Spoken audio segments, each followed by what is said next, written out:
Hola a todos y a todas, bienvenidos a este quinto conversatorio organizado por el equipo de campaña de Paola Romero. Como habíamos adelantado la semana pasada, esta semana conversaremos respecto de descentralización.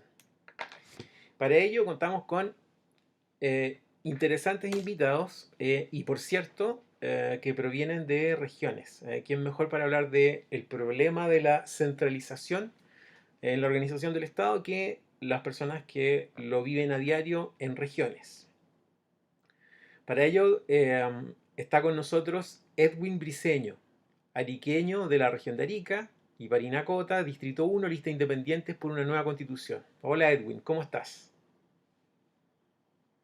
Hola, muy bien. Acá del Distrito 1, Arica Parinacota, en el extremo norte, que compone la comuna de Arica, Putre, Camarón y General Lago. Así que un saludo y muchas gracias por la invitación. Bienvenido, bienvenido. Nos acompaña también Gaspar Domínguez. Gaspar es médico rural y magíster en salud pública de la Universidad de Chile. Él está en el distrito 26. Gaspar, ¿cómo estás? Hola, buenas, gracias por la invitación y aquí con todas las pilas puestas para hablar de descentralización y de imaginar y soñar cómo queremos un país nuevo para el próximo año. Excelente, bienvenido Gaspar. También nos acompaña Paulo San Martín. Él es arquitecto y es candidato de los Independientes por una nueva constitución del Distrito 20. Hola Paulo, bienvenido.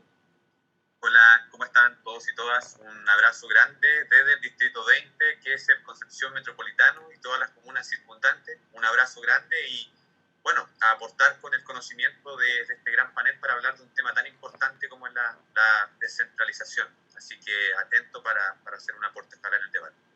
Bienvenido.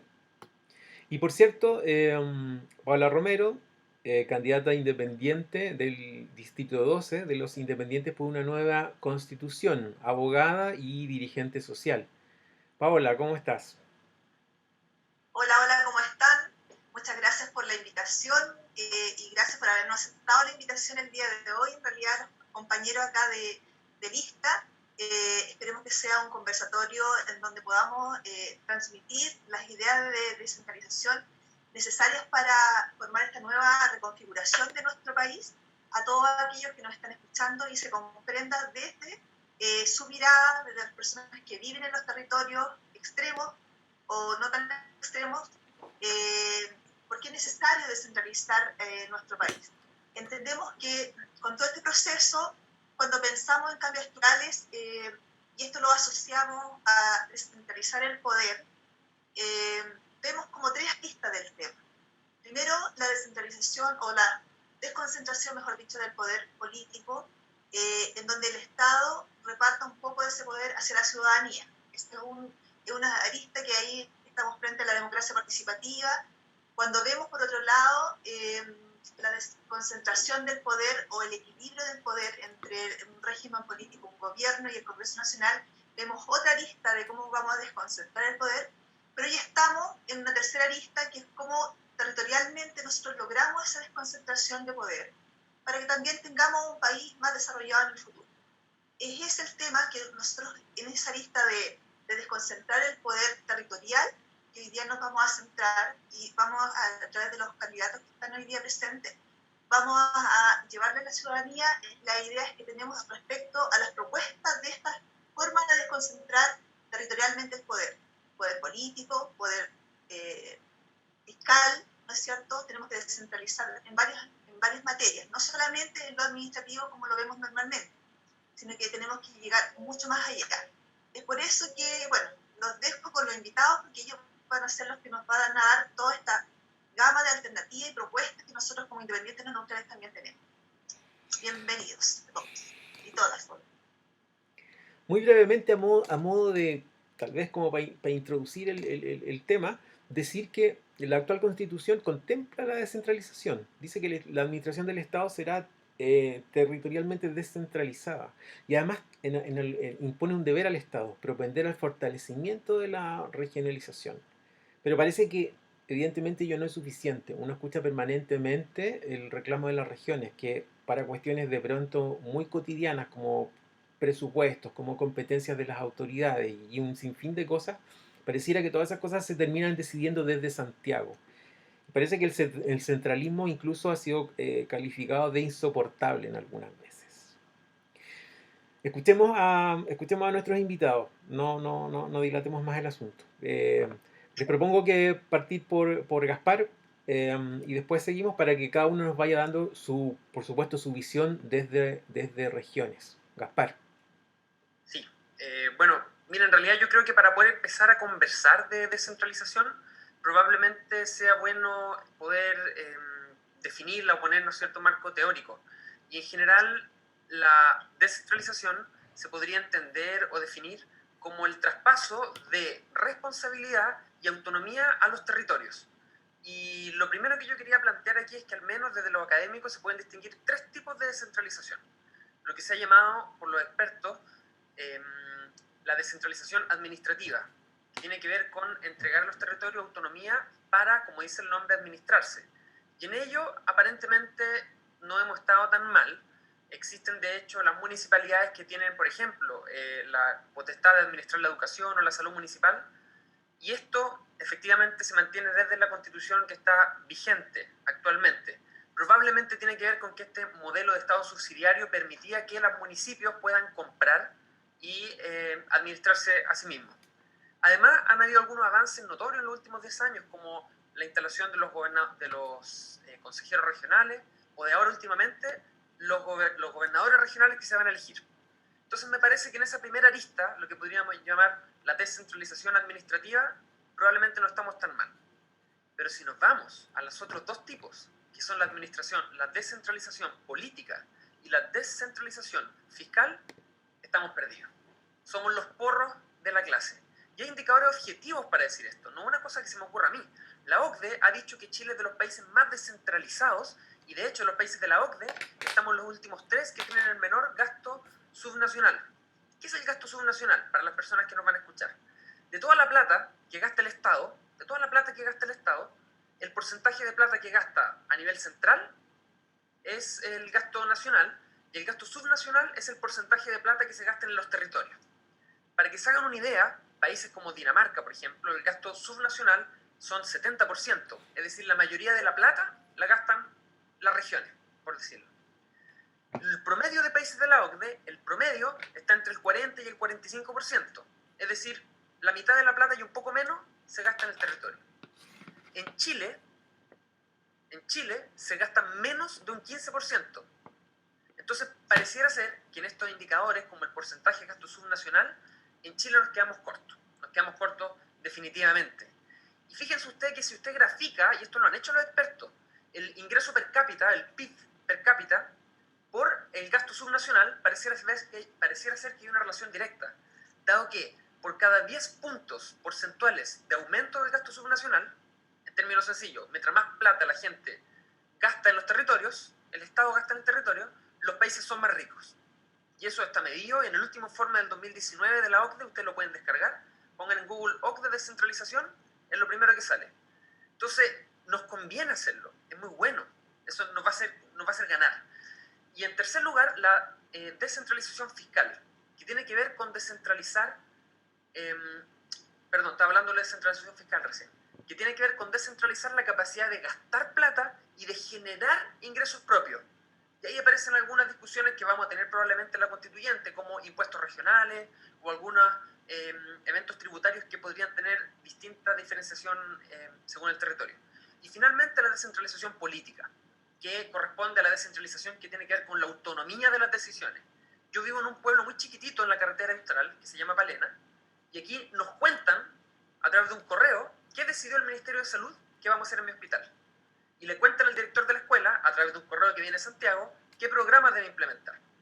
Entonces la descentralización tiene múltiples aristas y me parece que para enmarcar la conversación debemos al menos hacer esta división entre lo administrativo, lo fiscal y lo político. Y en lo administrativo yo creo que hemos tenido notable avance, y en los otros dos, por cierto, somos los porros de la clase. Bien, Gaspar. Sigamos entonces con la visión de Edwin, del Distrito 1. Oye, sí, yo comparto varias de las cosas que han comentado entre Víctor, Paola y Gaspar. Yo creo que Paola fue bien certera al momento de poner el tema en la conversación porque se refirió al poder. Y efectivamente el excesivo, el hipercentralismo que tenemos hoy día tiene que ver con poder, de cómo tú distribuyes o entregas poder. Y el poder no se ha querido entregar en este país. Así de sencillo. Y hemos estado años y décadas y seguimos prácticamente lo mismo. Los ejemplos que da Gaspar es así de fuerte y de crudo. Yo vivo en la comuna de Arica. Arica está en la región de Arica y Parinacota. Antes éramos de la región de Tarapacá. Nos separamos hicimos una división política administrativa. Se creó la región de Arica y Parinacota. Eso fue en el año 2008. Tenemos prácticamente 12 años de habernos creado. Solamente quedamos con 4 comunas. Imagínense que la comuna de Arica habita el 99% de toda la población regional. Eso no ocurre en ninguna región de Chile. O sea, y eso es una causa del centralismo. La alta o hiperconcentración demográfica. O sea, nosotros tenemos 3 comunas que estoy casi seguro que también a Gaspar, también pasa en otro extremo, y no solamente tampoco, no quiere ver con un tema geográfico también, sino que tiene que ver con eso, con el tema de distribución del poder, que al final tenemos comunas sumamente despobladas. Nosotros tenemos 3 comunas que están súper, hiper despobladas: Putre, Camarón y General Lago. La matrícula educacional va en picada de esta manera. Yo trabajé 11 años en la Fundación Superación de la Pobreza en el programa Servicio País, trabajé mucho con organizaciones, gobiernos comunales, municipios. Hicimos un estudio que se llama Voces desde las pequeñas localidades. Es un estudio cualitativo. Y fuimos a preguntar a las personas de todos los pisos ecológicos. Y fíjense que nos dijeron que uno de los factores más importantes del despoblamiento, cuando uno habla de despoblamiento, siempre una de las primeras causas que sale es el trabajo. No, es que no hay trabajo, la gente se va. Sí, es una causa, pero en mi región, y también ocurre en otras, ojo, pero el estudio de esta región, de Arica Parinacota, te hablaba que la principal causa de despoblamiento es la educación. Y ahí cuando empezamos a profundizar en la educación, nos dimos cuenta que en estas 3 comunas que están prácticamente en franco despoblamiento crítico, hay 25 establecimientos educacionales, de los cuales 21 de los 25 llegan hasta 6º básico. Imaginemos nosotros tengamos hijos que estén en 5º básico. Ya estás pensando qué va a hacer tu hijo el otro año, porque el colegio del pueblo, de tu comuna, o te vas para Arica, en este caso, o te vas para la capital regional de alguna de las comunas de la región en que estén ustedes, o te vas a la chacra, al campo a trabajar. Entonces se viene el niño, baja a la comuna capital, se viene de familiares, amigos, o se viene a un dispositivo que tiene el ministerio, que es de una residencia estudiantil que se llaman, y bueno, veamos si es que el chico aguanta, o si no se viene la mamá, para no desintegrar tanto a la familia. Después se termina viniendo el papá y se quedan los adultos mayores solos, pues ya no tienen la misma fuerza productiva. Entonces, por eso nos pasa eso, que es bastante crítico. En otras comunas también está pasando lo puntual. Nosotros acá en Arica tuvimos una experiencia en la década del 60, que fue una política pública. Se creó la Junta de Adelanto. Fue un servicio público descentralizado por decreto. Le dieron poder y recursos. Acá ustedes le preguntan a los ariqueños antiguos y dicen: hoy la Junta de Adelanto hizo todo menos el morro, porque se construyeron población, alcantarillado, el hospital, la universidad. En ese tiempo el impuesto al valor agregado era el 13%, se quedaba en la región y lo decidía la Junta de Adelanto. O sea, tenían poder para decidir y tenían recursos. Claro, igual habían delegados que claramente monitoreaban, no era todo, pero efectivamente tenían, y se logró avanzar. Es muy importante lo que también comentaba Gaspar. Ahora, bueno, el 11 de abril, con esto voy a ir cerrando, nosotros estamos participando como candidatos a la Constitución. Hay que tener claro que en ese día van a haber 2 elecciones. Una elección es por cargos de poder, a mi juicio, que son los gobernadores regionales, que por primera vez se va a elegir, los alcaldes y los concejales. Ellos van a disputar por un cargo de poder. Y sí, principalmente ha sido de los partidos políticos. Yo comparto, y claramente los partidos son necesarios para la democracia, han estado medio desprestigiados, pero eso. Pero la otra elección es de los candidatos a la Convención Constitucional, en la que estamos nosotros, que no es un cargo de poder, es una función, es una tarea. Nosotros estamos postulando a aportar en una función de 9 meses. Bueno, fíjense que esta elección de gobernadores regionales se viene peloteando, pateando, abrazando, como uno quiera, desde el año 99. O sea, desde que Lagos con Lavín estaban en su programa de gobierno y se fueron a segunda vuelta, los dos prometieron elección de intendentes. Han pasado 21 años y estamos recién, o sea, no han querido nunca soltar el poder. Los intendentes actuales representan primero al partido, al segundo representan o se deben al parlamentario que lo apadrinó, tercero al presidente y cuarto a la comunidad. Entonces eso no es posible. Dicen que la madre de toda la reforma de descentralización es la elección de la máxima autoridad, que es lo que recién vamos a tener en abril. Bien. Paulo, ¿cuál es tu visión? A lo mejor es un tanto distinta porque estás en una de las 3 grandes áreas metropolitanas del país. Entonces probablemente también tenga el efecto de centralidad respecto de su entorno, o me equivoco. Cuéntanos. Totalmente de acuerdo con lo que tú decís, Víctor. Sí, o sea, yo me voy a sumar, bueno, lo que dice Edwin, lo que dice Gaspar, es totalmente cierto. Hay una descentralización administrativa, política y fiscal. Ahora, respecto a la descentralización administrativa, o sea, si los cargos de las mayores autoridades regionales son designadas por el Poder Central, no sé si estaremos tan bien, la verdad. O sea, yo creo que también es un saludo a la bandera, que no responde tanto a una función realmente administrativa, que brinde, la verdad, acciones de potenciar la autonomía de las regiones. Pero yo me quiero ir en 2 aristas importantes. O sea, hay una memoria histórica administrativa. Las fundaciones, cómo Chile se fue creando demográficamente. La primera capital que quería tener Chile era Valdivia, porque estaba cerca de ciertos intercambios portuarios. ¿Qué pasaba? Tenía comunidades mapuches, pehuenches, picunches. ¿Qué hacían? Lo quemaban, lo devastaban todo.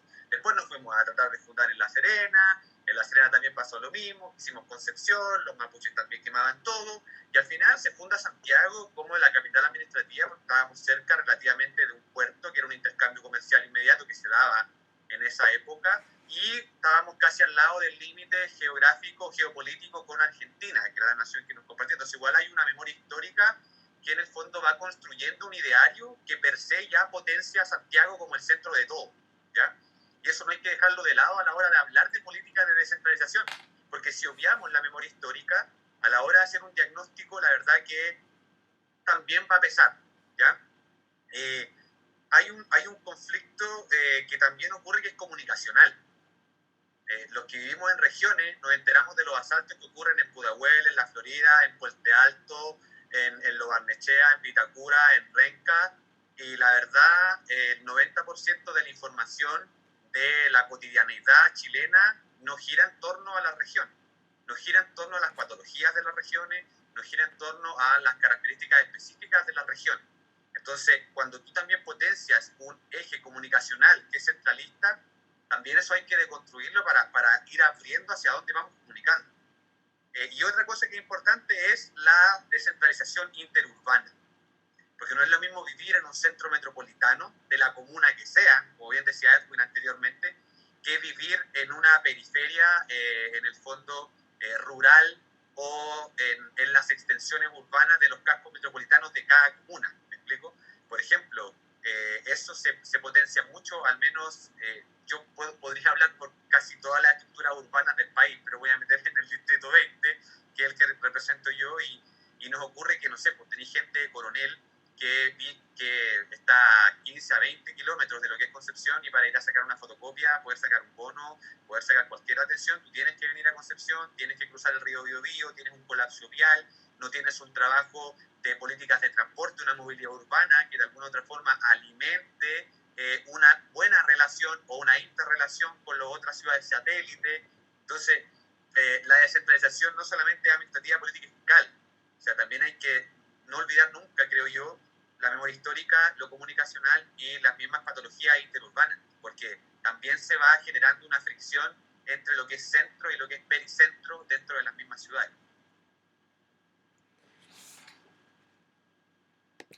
Gracias. Paola, ¿qué podemos decir nosotros? Yo aquí me reconozco capitalino, digamos, santiaguino, así que es poco el sufrimiento, digamos, que tengo respecto a eso. Paola, Mira, ¿qué podemos aportar claro, desde Santiago? cuando hablamos de descentralización, uno generalmente lo asocia de inmediato con lo político, con lo fiscal, como para que se pueda concretar finalmente esa autonomía que necesitan las regiones. Lo fiscal, lo político, lo administrativo, eso está claro, pero la mirada que dio Paulo es bien interesante, porque esto no, y que dice relación también con lo que dice Edwin, con lo interurbano, con la realidad de la gente de tener que salir a estudiar, por ejemplo, a las capitales o a las ciudades más grandes, o tener que hacer el tema de salud, por ejemplo. El tema de salud, ¿cuánta gente tiene que viajar a Santiago o a las capitales más importantes a tratarse? Porque en sus localidades no tienen forma de hacerlo. En realidad, mucho depende del trabajo que se haga y de que se potencien las regiones con todos sus servicios, con toda su autonomía, con los recursos que se generan en cada una de las regiones. Y en aquellas regiones que a lo mejor no tenemos tantos recursos, ver la forma de alguna forma generar algún subsidio o algo a través de impuestos, o hay algunos que han estado conversando respecto a los impuestos de afectación territorial, o que parte del IVA se destina a las regiones más complejas que estén en cuanto a recursos, que no tengan recursos propios. Hay tantas formas a lo mejor de ir cambiando esa mirada de que solamente en los centros urbanos más importantes del país se centre todo. Porque debemos llevar hacia las regiones una buena educación, tenemos que llevar una buena salud y que sea en la región y no tenga que estarse trasladando finalmente a los centros urbanos más importantes, porque de esa manera atacaríamos el problema que tiene en Arica, por ejemplo, la gente que se tiene que mover desde el trabajo, que no lo encuentra en sus localidades, lo que hablaba del despoblamiento, no, o sea, también atacaríamos esa causa, por ejemplo, de generar espacios dentro de las propias comunidades. O sea, en realidad es todo un trabajo nuevo que hay que hacer, pero mirando a su propia realidad, porque yo entiendo también que cada región tiene sus propias particularidades. Entonces, no es lo mismo que a lo mejor yo desde Santiago, que a lo mejor no tenemos recursos en general como para avanzar, sino que tenemos más servicios acá. Debemos centrarnos en todo lo que tengamos en las propias regiones. Y ahí un trabajo bastante arduo que se va a tener que hacer para conocer la localidad, qué es lo que pueden, qué políticas se pueden establecer dentro de cada una de las regiones para ir fortaleciendo cada una de estas con autonomía y especialmente cómo los financian. Las políticas fiscales ahí son sumamente importantes también. Aportar eso solamente.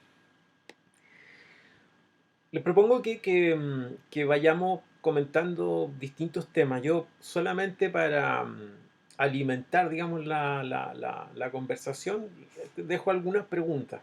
¿De qué manera podemos hacer? Estamos hablando de un proceso constituyente, vamos a generar una nueva constitución. Sería interesante que pudiésemos explicar de qué modo la constitución puede ayudarnos a resolver este problema que estamos describiendo. ¿Ah? ¿Por qué traemos este problema de la descentralización a la constitución? ¿Por qué lo queremos poner acá, lo queremos instalar acá y no lo instalamos como una cuestión de gobierno más restringidamente? Lo queremos llevar a la constitución. Eso me parece interesante a lo mejor explicárselo a las personas. ¿Por qué nos parece relevante que esté en la constitución? Otra pregunta que les dejo para quien quiera tomarla después o para motivar. ¿Puede hablarse de una descentralización efectiva si no hay autonomía presupuestaria? Eso ya lo venían adelantando ustedes. Y en tercer lugar, mientras escuchaba a Pablo, también me acordé de un libro de un urbanista, no recuerdo su nombre, El triunfo de las ciudades. ¿Ah? Y él hablaba también de cómo, viendo las ciudades, que sí, en el último siglo probablemente, se ve cómo las ciudades son muy eficientes en la provisión de servicios y cómo son un imán increíble, digamos, para que las personas se desplacen hacia las ciudades. Porque proveen todo tipo de servicios. Perfecto. Perfecto. Entonces, ahí les dejo. Parece que es un proceso que es complicado de abordar. No sé quién quiere. Dejo estas preguntas y las otras ideas que ustedes quieran proponer, digamos. ¿Quién quiere partir? Edwin, por favor. Ya, voy a ser bien sintético para generar este diálogo, pero yo quería algún comentario que hizo Víctor también sobre el tema de... yo le di el ejemplo acá de la región de Arica Parinacota con el alto nivel de demográfico, pero la región metropolitana también padece fuertemente el centralismo, porque la causa de muchos de los problemas que tienen es por lo que comentaba Paola, que mucha gente tiene que emigrar obligatoriamente por educación, por salud, por trabajo, por la dimensión que sea, a la región metropolitana, a cualquiera de sus comunas. Fíjense que entre la región metropolitana, entre Valparaíso y Biobío, concentran el 60% de la población nacional. O sea, en esas tres regiones se concentra más del 60% de la población. Entonces, ¿cómo queremos seguir creciendo, ya cuando nos vamos a un ámbito más cuantitativo como región, cuando hay mucha potencialidad en las demás regiones? ¿Ya? No podemos, los que más aportan al Producto Interno Bruto es la región metropolitana, Biobío, Antofagasta, y así vamos después hacia abajo. Entonces, hay mucho potencial en las regiones que pudiésemos aportar, pero por todas estas trabas, lamentablemente, en distintas dimensiones. Nos preguntaban también cómo lo podemos hacer en la Constitución, por qué tenemos que hablar de esto en la Constitución, porque efectivamente tienen que quedar derechos consagrados y principios consagrados. Bueno, ahí tú, Víctor, eres más experto en ese ámbito más constitucional, pero yo entiendo que la Constitución se rigen también por ciertas normas, y una de las normas son los principios, y los principios tienen que quedar establecidos para cuando hayan discrepancia, uno se vaya a los principios a ver cómo lo dice. Entonces, por eso como equipo también a nivel nacional estamos proponiendo que quede consagrado el principio de diferenciación territorial. Nosotros somos un país ricamente diverso entre cultura, geografía, entonces, pero lamentablemente tenemos un modelo administrativo homogéneo, entonces lo distinto con lo igualitario chocan, entonces claramente hay que reconocer las particularidades de cada territorio, cada uno tiene distintas culturas, distintas geografías, potencialidades, recursos, etc. Entonces, por eso en la diferenciación territorial. También tenemos un principio de solidaridad o equidad, como también decía Paola, hay regiones que quizás no van a poder aportar con los recursos suficientes para poder desenvolverse. Bueno, pero si vamos a estar con una mirada de descentralización, con un enfoque, principios de solidaridad y equidad, también tenemos que ver que quizás algunas otras regiones tendrán que aportar también desde los recursos también para que otras se puedan mantener. Yo creo que tiene que ver de alguna manera eso, de cómo lo logramos plantear, de que efectivamente en esta Constitución quede instalado un Estado descentralizado y con principios claros que nos pueden ayudar a descentralizar, porque si no efectivamente vamos a seguir ahogados. Hay países que se tuvieron que centralizar para poder crecer como país, pero después se tuvieron que descentralizar para no destruirse como país. Nosotros no podemos seguir más. Todas las revueltas sociales que han existido desde Magallanes, Aysén, el estallido social a nivel nacional, se han generado porque las regiones no tienen autonomía y menos recursos, lo que decía Gaspar en un comienzo. Es muy concentrado los recursos. Acá al gobierno regional y al municipio de mi región le llega, como decía Gaspar, el 15%. Y de todo el otro restante porcentaje lo deciden los ministerios o las seremías, como ellos estiman. A uno no le preguntan nada. Pueden haber muy buenas ideas, pero también hay otras ideas que se tienen que tomar desde lo local. Entonces, es una de las prioridades. Y que ojalá en la Constitución, la discusión que vayamos a tener, se privilegie desde lo regional por sobre lo nacional. Acá es al revés. Acá se privilegia lo nacional sobre lo regional y también a nivel comunal, lo comunal sobre lo regional, porque también muchos criticamos el centralismo en las regiones y muchas veces las capitales regionales son tan centralistas como Chile con las regiones, como lo somos las capitales regionales con las demás comunas. Gaspar. Sí, sobre lo que decía Edwin, yo quería aclarar que nosotros como participantes, podríamos decir, o adherentes al movimiento independiente no neutrales, existe un lineamiento claro y explícito sobre este punto, y este lineamiento dice, en primer lugar, que nosotros vamos a apoyar que la autonomía de las localidades por sobre las regionales y la autonomía regional por sobre la nacional, en ese orden y no en otro. Y eso que parece una cosa tan obvia, hoy día no funciona así. Yo les puedo contar, por ejemplo, en la comuna de Palena, donde yo vivo, uno puede escuchar muchas veces quejas sobre la infraestructura, no sé, del hospital. Y vemos que las calles, que en realidad no tenían grandes problemas, salvo pequeñas trizaduras, fueron todas cambiadas con un proyecto millonario de inversión. Entonces yo me pregunto, ¿algún palenense le habrán preguntado si estaba de acuerdo con eso? ¿Si le parecía razonable gastar esos miles de millones de pesos para cambiar segmentos grandes de calle por unas pequeñas trizaduras? ¿O más bien quizás hubieran preferido dotar de agua potable rural a los sectores que hoy día no tienen agua?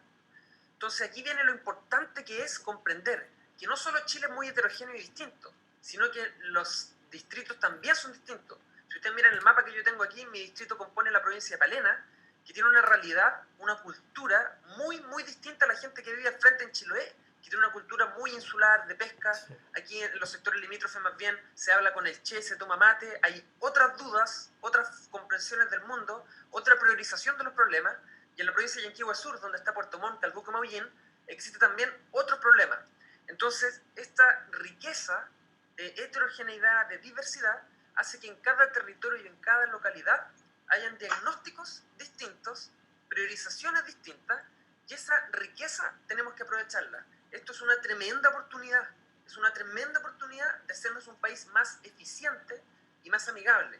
Y fíjese, no solo porque la gente tenga el derecho a participar, a opinar y a decidir, sino también porque la estructura nacional unitaria con líneas verticales dificulta la interacción del gobierno a niveles locales.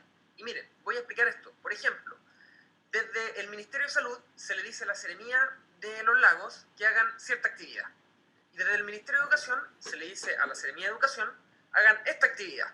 Entonces las Seremías mandan a la escuela y al hospital, por ejemplo, de Castro, ciertas indicaciones. Entonces el hospital no puede coordinarse con la escuela para hacer una actividad en conjunta, por ejemplo.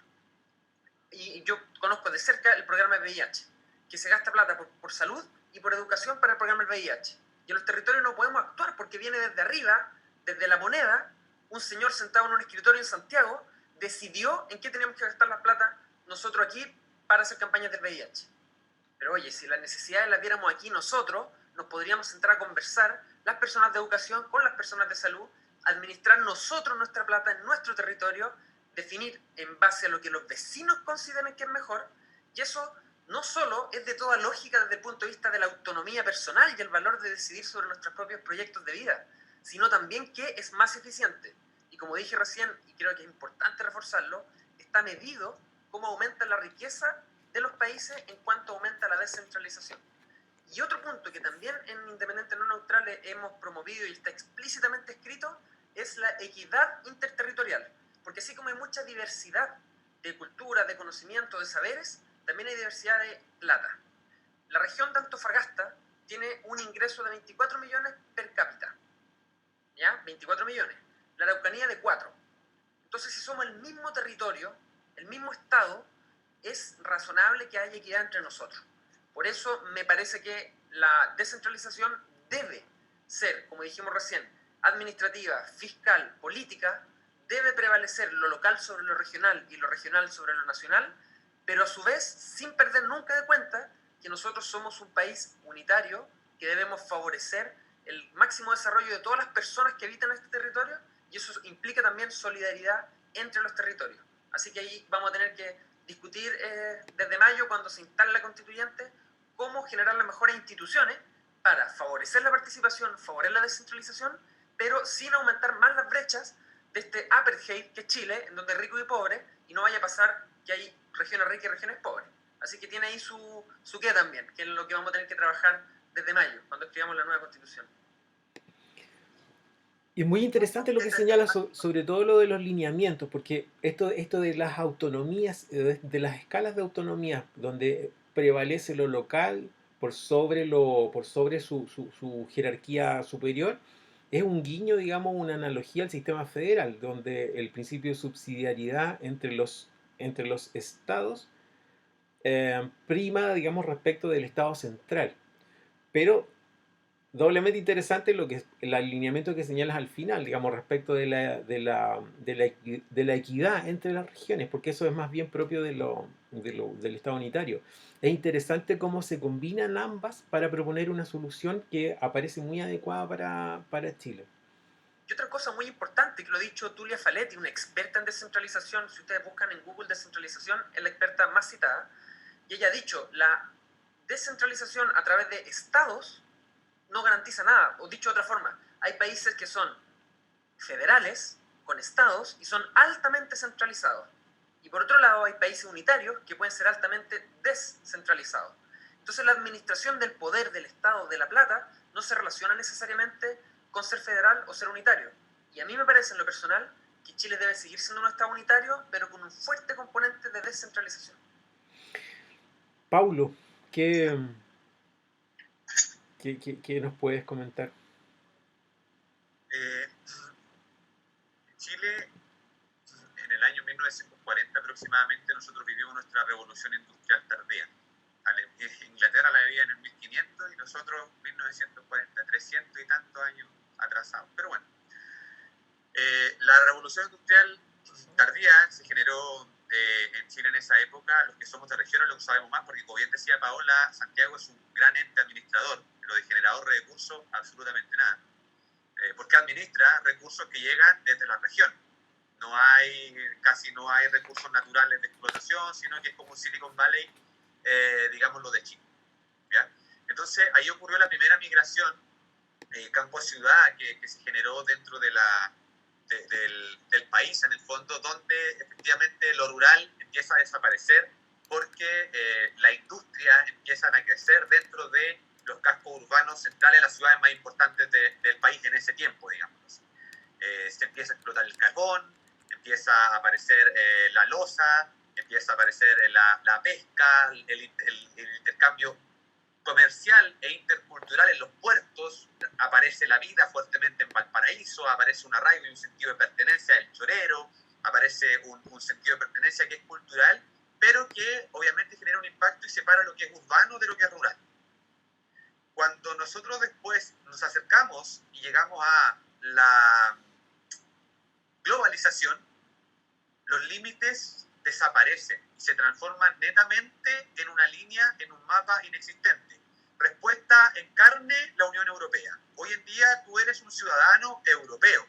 ¿Por qué? Porque en el fondo vas a perder tiempo, energía, políticas públicas específicas si te pones a tratar de generar divisiones en una geografía, la verdad, que no te lo va a permitir. ¿Me explico? Y en una situación cultural que no te lo va a permitir. Eso genera, obviamente, después patologías nacionalistas que van a generar crisis, pero de Boris Johnson hablaremos en otra instancia. Entonces, bajo una situación de ese tipo, ¿qué es lo que empieza a pasar acá? El conflicto ya no se empieza a generar en la migración campo-ciudad, sino que se empieza a generar entre las distintas regiones, porque las ciudades empiezan a extenderse radialmente. Estos radios urbanos centrales empiezan a crecer, ¿ya? Y aquí aparece, levántese 30 minutos más temprano para ahorrarse 30 pesos en el pasaje. Claro.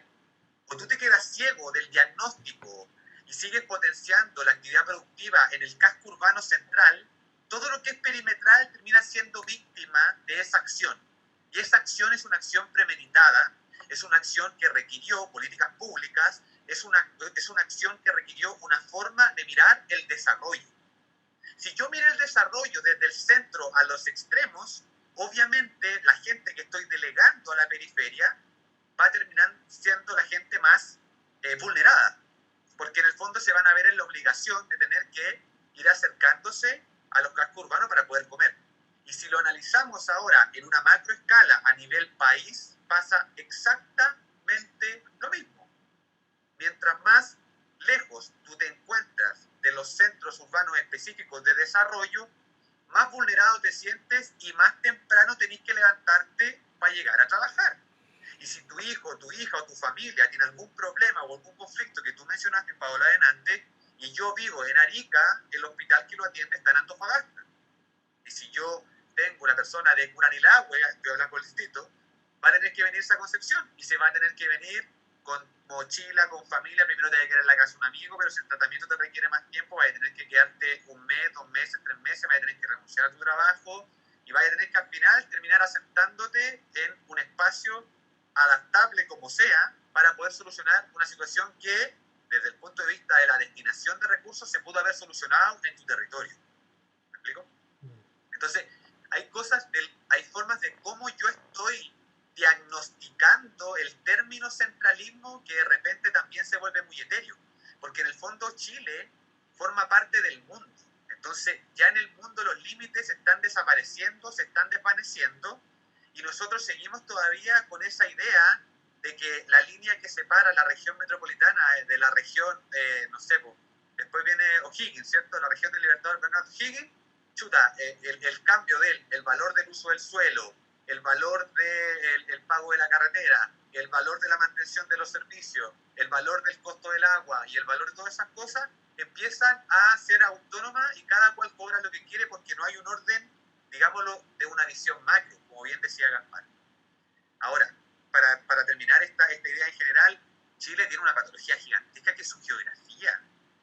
O sea, cuando nosotros hablamos también de descentralizar, o sea, si descentralizamos Alemania no hay problema, porque es una pelotita, pero descentralizar Chile es súper complejo desde el punto de vista operativo, y ahí sí hace mucho guiño a una suerte de análisis de desarrollo de riquezas federal, pero una administración estatal, pues ahí aparece esa mixtura media simpática que decía Víctor, y creo yo que eso sí otorgaría un sentido de arraigo gigantesco de la misma gente para con su territorio, porque serían autónomos, y ellos serían los que serían llamados a definir cuáles son sus diagnósticos, y el Estado lo que tendría que hacer es salvaguardar esa misma autonomía. Y eso es importante que al menos se transmita. Eso por el momento. Paola, creo que tenemos Buenísimo. un diagnóstico compartido, ¿no? Absolutamente. Y sabes que mientras lo escuchaba, se me viene mi historia personal en esta conversación que se las voy a compartir. Perdónenme que sea medio autorreferente, pero yo soy una hija de la centralización. Yo le contaba al principio que nací en Talcahuano, Paul. Nací en Talcahuano, fui del sur toda la vida, nómade. Muchas veces, por no tener colegio, tenía que quedarme en internados, estudiando lejos de la familia, porque no había lugares donde estudiar. Entonces, viví todo el proceso en carne propia de lo que significa las dificultades que hay para el tema de salud, para el tema de educación. Tuve que trasladarme a Santiago a estudiar desde acá, porque en regiones no tenía en esa época la posibilidad de hacerlo como lo hacíamos acá en Santiago, o en Concepción, tal vez en esa época. Estoy hablando de hartos años atrás, en realidad. Pero, bueno, hemos ido avanzando. Yo mientras escuchaba todo su relato, yo decía, bueno, si tenemos el artículo 3 de la Constitución actual, que dice que el Estado de Chile es unitario, la administración del Estado será funcional y territorialmente descentralizada o desconcentrada en su caso conforme a la ley. Son los órganos del Estado los que se encargarían de promover el fortalecimiento de la regionalización del país y el desarrollo equitativo y solidario entre regiones, provincias, comunas del territorio nacional. Si ahí ustedes si comprenden ese artículo, en realidad está como la descentralización y la desconcentración administrativa. Y también habla de que haya un desarrollo equitativo y solidario, está dentro de los principios o las bases de la institucionalidad. Entonces, lo que preguntaba Víctor al inicio de esta fase es ¿por qué o cómo tenemos que llevar la descentralización a la nueva condición para que esto que está aquí en este momento de alguna manera no sea letra muerta finalmente? Porque si nosotros consideramos que de alguna forma ya los órganos del Estado estaban mandatados desde la Constitución a promover el fortalecimiento de la regionalización, estamos hablando de la Constitución del año, este artículo fue modificado en el año 2005. Desde el 2005 se supone que los órganos debían promover la regionalización y eso no se ha hecho. Han habido avances, como decía Gaspar inicialmente, sí, en temas locales, en temas de los CORE, en temas regional, ahora con el tema del gobernador regional, que claramente las modificaciones que tenemos son absolutamente insuficientes, toda vez que nosotros ahora recién, el 11 de abril, se va a elegir a un gobernador regional, pero además con un delegado presidencial, que al final intentan hacer una desconcentración del poder político regional, pero finalmente quedamos igual unidos a un delegado que va a ser el que va a supervigilar desde el gobierno central. Entonces, claramente, aquí hay un mandato que nunca se desentendió. ¿Cómo hacerlo para que la descentralización en la nueva constitución sea algo que realmente sea un mandato? Nosotros ahí tenemos que colocar en el fondo que la descentralización debe propiciar el desarrollo social y territorialmente pertinente y equitativo, como lo hablábamos, dentro de los lineamientos de independencia no neutrales, pero que quede una referencia a que esta descentralización sea fiscal, política, administrativa, interurbana, como lo señala, cultural, colocarle más contenido a esta descentralización, para que nadie se pierda cuando quieran legislar en el mandato que la Constitución le tenga. Ahora, más ambicioso aún, a lo mejor tener un preámbulo dentro de la nueva Constitución, en donde esta idea quede establecida de alguna forma, para que ahí sí que exista un hilo conductor de esta carta de navegación que finalmente se va a redactar. Eso como aporte en esta última fase. Podríamos conversar muchísimo tiempo de esto, porque es un tema interesantísimo y que hay que abordar. Como decía Paola, hubo una reforma en el año 2005 que incorporó este deber del Estado, pero claramente es insuficiente. Hay que abordarlo y este es el momento, es la oportunidad. Les pido que puedan redondear con una idea o con las ideas que ustedes quieran libremente en unos 3 a 5 minutos para ir consolidando, para ir cerrando, para ir concluyendo. ¿Ah? Gaspar. Primero, me gustaría, dentro de esta finalización, decir que la Constitución, en la parte que es el preámbulo, que Paola sabe, experta, nos podría explicar de eso, el preámbulo es una declaración de intención. Tiene que ver con decir, en este marco me voy a poner yo, estas van a ser mis valores, si se quiere, y sobre esto empiezo a construir. Yo pienso que tenemos que ir un poco más allá. Y tenemos que, en este punto por lo menos, ser muy explícitos. Yo no tendría miedo de escribir en la Constitución no solo que Chile debe ser regionalista en lo fiscal, político, administrativo. Yo podría ser incluso más explícito y hacer un guiño a la capacidad impositiva que van a tener las regiones, o de la capacidad de definir en qué se va a gastar la plata. O sea, por ejemplo, los planes reguladores de las comunidades, de las municipalidades, ser explícito en la participación ciudadana y en la transformación del Estado completo. Por ejemplo, las policías, que hoy día son muy verticales hacia el nivel central, no tienen que dar ninguna explicación de su función a las comunidades. Estoy pensando en las policías, las Fuerzas Armadas, todos los organismos del Estado le responden a la zona que lo administra en la capital regional, y eso a Santiago. Entonces la transformación entera del Estado, independiente de lo que diga explícito o no, porque la Constitución del 80 lo dice, el 2005 el Ricardo Lagos lo dejó escrito, pero hoy día sabemos que en la realidad no es así. Entonces me parece que tenemos que repensar, escribir una Constitución completa con enfoque de género, y eso es transversal a todo, y también con un enfoque de descentralización. Y eso tiene que ver en cómo funcionan cada uno de los poderes del Estado, el judicial, el legislativo. Una propuesta en particular que yo he pensado mucho es que el Estado muchas veces dice, mira, yo lo digo como médico, como aquí vive más gente, aquí vamos a poner el hospital de referencia y vamos a poner más casas y más subsidios habitacionales y vamos a poner, no sé, más edificios públicos, y como aquí vive menos gente, vamos a poner menos. Y esto produce un círculo vicioso en donde los lugares más centralizados crecen más y a una velocidad mayor, y los lugares más descentralizados o más pequeños, más rurales, son cada vez más chicos, y hoy día viven los adultos mayores y las guaguas, porque toda la población laboralmente activa ya se fue, no tiene donde estudiar, no tiene donde trabajar. Entonces, a mí me parece que esto es consecuencia del abandono del Estado.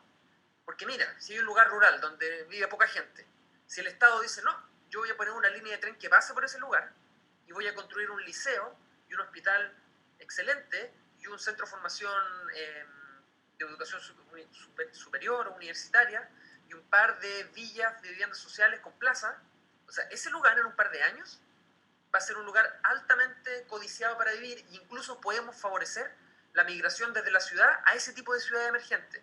Entonces a mí me parece que esta centralización es consecuencia del modelo de Estado subsidiario, en donde el Estado dice, arréglenselo ustedes, y los emprendimientos de educación, los emprendimientos de salud se van instalando donde hay más gente, porque claro, es mejor negocio, y esta evolución espontánea favorece la centralización. Entonces esto hay que tomarlo fuerte, hay que tomarlo de las raíces, y no basta con yo poner una frase hermosa que den ganas de ponerse a llorar de lo lindo que suena de un país descentralizado con enfoque regionalista. No, aquí hay que construir un funcionamiento del Estado que permita que efectivamente los territorios puedan autodeterminarse, autodiagnosticarse y gastar su plata. Y segundo, y en lo que me gustaría terminar, que esto probablemente los expertos nos van a decir en la constituyente cuánta cabida tiene, pero a mí me parece que la existencia hoy día de un parlamento bicameral, en donde las dos cámaras se eligen los representantes proporcional a la cantidad de población que se tiene, porque es así, o sea, los distritos con más población tienen más diputados, los con menos tienen menos, y con los senadores es lo mismo. A mí me parece que esto es redundante, porque tenemos dos cámaras donde los representantes que escriben las leyes y las votan representan a la población proporcionalmente a la cantidad de gente que vive en la localidad. Yo creo que si es que definimos cuando estemos en la constituyente tener 2 cámaras, una, como la de diputados, debe ser proporcional a la población. Pero la otra, a mí me gustaría que fuera proporcional al territorio o al área. Entonces, por ejemplo, que en esta segunda cámara hayan 2 personas de los lagos y 2 de la metropolitana. Entonces van a estar equilibradamente luchando por la descentralización, porque esta lógica de dar las cosas según la cantidad de personas que tienen más personas, te doy más hospital. Tienen más personas, te doy más parlamentarios. Tienen más personas, te doy más plata. Favorece este círculo vicioso. Entonces, eso yo quería dejar planteado como una propuesta que, si yo llego a la constituyente, la voy a poner sobre la mesa, que la existencia de una segunda cámara no puede ser redundante con la misma lógica de representar a la población. Podría ser representando a los territorios según su extensión geográfica u otras variables. Muchas gracias. No, muchas gracias a ti, Gaspar. Edwin, por favor. Oye, muchas gracias. Yo creo, para continuar la línea de Gaspar, claro, lo que termina diciendo Gaspar tiene que ver con el sistema de inversión pública que tenemos, que al final es el codiciado RATE RS para poder invertir según el impacto que tiene esa inversión. Si una localidad no tiene el impacto porque tiene una capacidad o una cantidad de población menor, no va a tener y no se va a invertir ahí. Y eso es lo que ha pasado. Y en muchas de las localidades pequeñas hay condiciones de aislamiento, la SUDEP lo tiene súper claro, eso ocurre y sigue ocurriendo. Por ejemplo, hace 6 años atrás se generó un plan especial de zonas extremas que fue para Magallanes, Aysén, Arica, Parinacota y también para la región de los lagos. Y, bueno, eso principalmente, era un plan que venía con muchos recursos, pero más allá de los recursos era el factor descriptor de cómo se miden los proyectos de inversión social. Al final eso se cambió, ese RATE, y se dio la posibilidad que se trabajara con el RATE de no beneficio-costo, sino que costo-eficiencia, que quería decir que ya no se iba a medir de esa manera. Y ahí pudieron entrar, al menos en mi región, y yo también estoy seguro que en las otras, muchos proyectos que quedaban fuera por temática de población. Yo les voy a dar un siguiente ejemplo también a lo que mencionaba Gaspar. Yo los voy a invitar a que viajen acá al norte, se vengan a la región de Arica, Parinacota, y nos vamos a ir a la comuna más septentrional de Chile en el norte, que es Bisbiri, que es la comuna de General Lago. En la localidad de Bisbiri está el hito tripartito donde se junta con Perú y Bolivia. Está el hito tripartito. Uno llega al hito tripartito, camina para allá, Perú y Bolivia. A 20 kilómetros está el poblado de Charaña, que es de Bolivia, y tiene centro de salud de alguna manera bastante completo, tiene 2 establecimientos vocacionales, tiene servicios básicos, luz, lo que hoy día no tiene Bisbiri. Bisbiri está recién con un proyecto de electrificación, está bastante despoblado porque la gente se ha ido por muchas características que les comenté, y hoy día nadie lo quiere licitar porque la empresa dice que la empresa distribuidora no le conviene. Entonces, bueno, ahí del Estado debiese estar mucho más presente y colaborar. Es lo que dice Gaspar, hay que tener una visión, un enfoque, eso es lo primordial, porque imagínense que Charaña, que es de Bolivia, es tan aislado para Bolivia como lo es Bisbiri para nosotros en Chile, pero tiene mejor calidad de vida. ¿Y por qué es eso? ¿Es porque Bolivia tiene un Producto Interno Bruto mayor al nuestro? No, no es por eso. Es porque sí Bolivia considera a sus localidades en condiciones de aislamiento e invierte en ellas para mejorar la calidad de su gente. Entonces es un tema de visión. Por eso esa visión de poder contribuir de manera más equitativa con los territorios hay que plasmar en la Constitución. Tiene que quedar, como dice Gaspar, como hemos debatido acá con Paulo o con Paula, tiene que quedar instalado, escrita, para que se pueda seguir respetando. Fíjense que el año 2014, por eso esto tiene que ver con el poder, de que no han querido soltar el poder. El año 2014, en la Comisión Presidencial para la Descentralización, se propuso, se le entregó al gobierno de turno para que desde el 15% que mencionaba de recursos que se reparte, que decía Gaspar en un comienzo, al 2020 fuera un 35%. Ya me mencionó Gaspar que en el AUD sale que un promedio 45, un promedio. Nosotros de un 15%, la propuesta era llegar al 2020 con un 35%, a través de una ley de rentas regionales que se genera este proceso. La ley de renta estuvo recién, está súper cuestionada, la sacaron a mediados del año pasado y han pasado 6 años y estamos en la misma. Eso tiene que ver con el poder. Entonces, mientras no... Hoy día tenemos la posibilidad, la gente ya participó en el plebiscito, la gente ya votó a prueba, convención constitucional, entonces quiere que la gente mayoritariamente independiente esté en la Constitución para poder empujar estos temas. Así que eso es lo fundamental, porque cuando cuando Paola hablaba de desconcentración, claro, la desconcentración es más administrativa, pero la descentralización tiene que ver con autonomía, con poder y con recursos. Ahí recién logramos una efectiva descentralización. Gracias. Gracias a ti, Edwin. Paulo, por favor. Gracias. Gaspar y Edwin mencionaron algo que en el urbanismo se denomina como proyectos detonantes. ¿Qué son los proyectos detonantes? Son proyectos que responden a ciudades que ya cambiaron su diagnóstico. Chile era una ciudad netamente industrial y hoy en día ya el desarrollo industrial ha desaparecido y la gente ya está viviendo el desarrollo administrativo. ¿Qué es lo que ocurre? Esas ciudades quedan devastadas de sus recursos naturales, esas ciudades quedan devastadas de su mano de obra y la migración hacia las universidades es gigantesca, por ende quedan sin mano de obra local. Al quedar estas ciudades sin mano de obra local, un Estado centralista lo que hace hoy en día es olvidarlas. Un Estado con un enfoque descentralizado, con fuerza territorial, lo que debería hacer es potenciarlas. Y los proyectos detonantes lo que hacen es cambiar el paradigma de la ciudad. O sea, la ciudad deja de ser una ciudad industrial y por favor no caigamos en la caricatura que se transforma en la capital cultural del norte de Chile, la capital cultural del sur de Chile, la capital cultural del centro de Chile, que al final todas las ciudades terminan siendo las capitales culturales, ¿ya? Sino que en el fondo buscan elementos que generan un impacto tal, pero en una escala gigantesca. Ejemplo vivo, Bilbao. Bilbao es una ciudad devastada en España, no le servía a nadie. Llegó Frank Gehry con un proyecto que se llama el Guggenheim, que es un museo, y el museo llega, lo instalan y es del porte de la ciudad.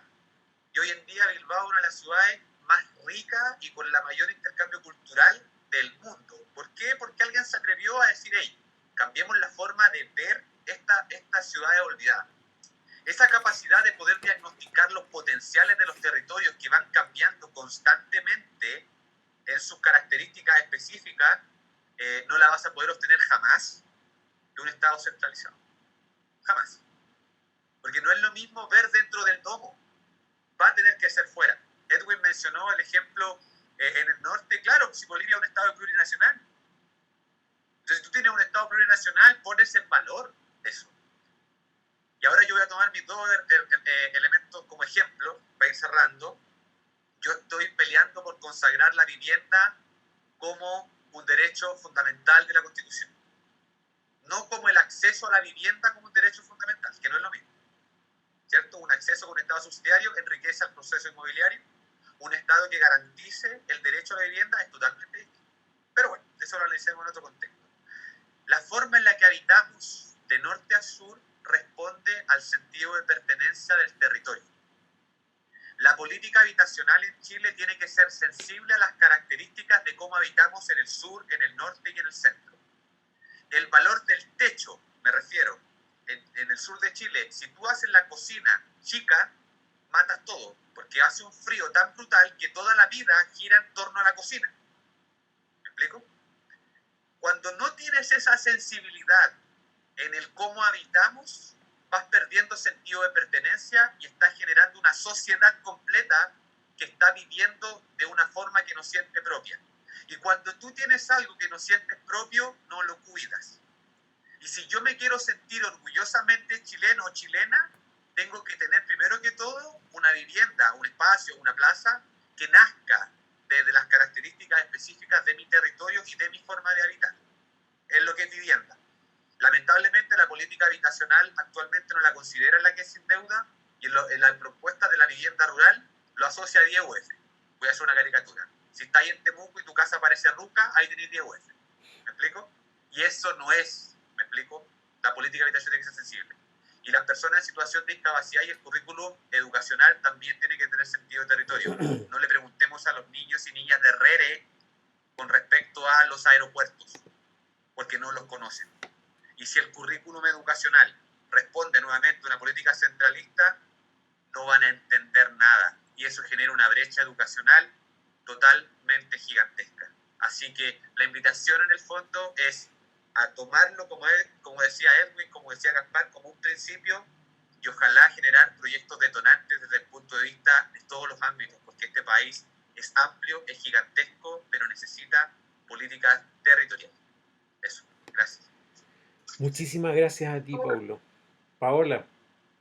Vamos cerrando, parece ya. Sí, Sí. sí. Oye, me hace cada vez más sentido al escuchar aquí a los expertos del tema, mi gran tema que es el de la participación ciudadana. Me doy cuenta que yo desde el rol de dirigente social siempre he tratado de abogar porque las realidades, son distintas en los territorios. Y desde ahí yo me paro en esto. Y en el fondo estamos hablando de la descentralización y cómo se conecta también con la participación ciudadana y lo vital que es tener una participación ciudadana vinculante en cada uno de los territorios. Los territorios, en definitiva, desde ahí tenemos que pararnos.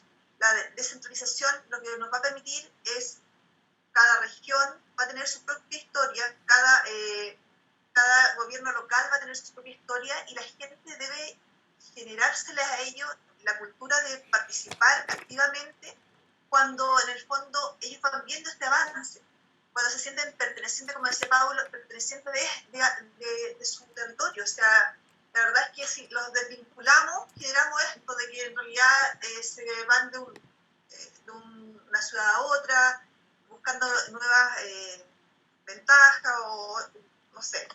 Pero yo creo que lo importante acá es partir de la base de que nosotros como ciudadanos, y ahí entramos en la descentralización o desconcentración del poder entre el Estado y la ciudadanía.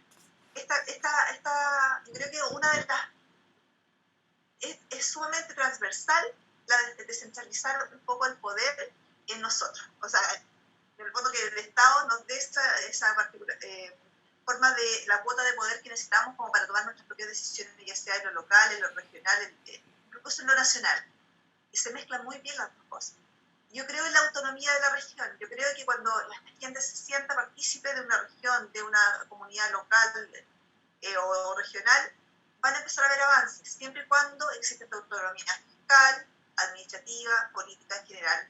Y esto de los proyectos detonantes no lo había escuchado. Me pareció sumamente interesante y claro, o sea, es un paradigma que hay que cambiar absolutamente. Yo le agradezco a los tres el haber estado acá aportando. Voy a decir algo chiquitito que no puedo no decirlo, se me vino a la mente recién, que en los libros de texto para los chicos que están aprendiendo, un chico acá en la escuela decía, ¿qué va acá? Y había una foto de una paloma y decía P, en la letra P. ¿Qué va acá? Y claro, aquí no existen las palomas. Aquí hay bandurria, hay tiuque, aquí no hay palomas. Entonces, eso me parece un ejemplo notable de cómo la verticalidad de la centralidad no hace con cada territorio, porque ese niño para aprender a leer hubiera servido en la B tener una bandurria en vez de una paloma en la B. Exacto. No, súper bien. Así que bueno, para allá yo creo que nos vamos a mover de todas maneras. La democracia participativa, la descentralización son temas que, como les decía, van muy, muy unidos. Y va a ser, en la convención donde se va a debatir estos grandes temas y esperemos que esta desconcentración del poder sea territorial y sea hacia la ciudadanía también. Yo les vuelvo a agradecer el haber estado esta tarde con nosotros, instruyendo a la gente que nos está escuchando y abriendo la mirada, tratando de cambiar este paradigma que tenemos de la centralización actual. Muchas gracias, espero que les vaya muy bien a cada uno de ustedes, son genuinos representantes de independientes, de gente preparada, que puede llegar a la convención a aportar muchas ideas y buscar el cambio que todos aquí estamos proponiendo. Gracias a todos, que tengan muy buena tarde. Gracias a todos por haber Mucho éxito, Muchas éxito. gracias. Que les vaya muy bien. A todos, que les vaya muy bien. Gracias por Gracias. Hola, Víctor, muchas gracias. Vamos a estar ahí llamándolos de nuevo. Chao. Y ya estaremos. Chao. Chao, chao.